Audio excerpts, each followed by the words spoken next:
Magandang araw sa inyong lahat at welcome sa aking channel.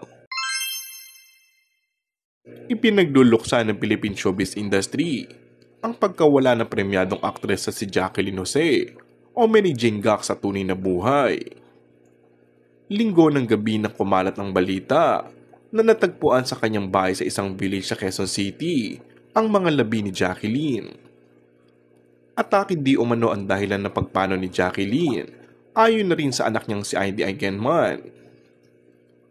Pinaniniwalaan na Sabado pa wala ang premyadong aktres at dahil wala siyang kasama sa bahay ay Linggo na nang madiskubre. Isa ang aktor na si Coco Martin sa maraming nagulat sa nangyari sa premyadang aktres. Nanguna din ito sa mga unang dumating sa bahay kung saan binawian ng buhay ang premyadong veteran actress matapos malaman ng malungkot na pangyayari.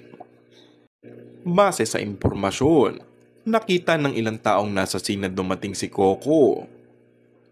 Parang tunay na ina ang turing ng aktor kay Jacqueline na kasama niya sa kapamilya sere na FPJ's Batang Quiapo. Namataan din si Cherry Pie Picache sa lugar at kausap si Coco at iba pang naroon sa bahay.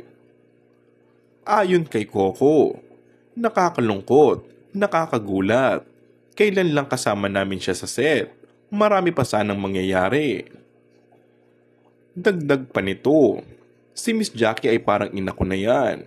Ang una kong pelikulang kasama siya, yung Masahista. Mula noon, hindi na kami nawalan ng contact. And that's all for our today's video. Kung bago ka lang sa aking channel ay mag-subscribe at pindutin na rin ang notification bell. Maraming salamat!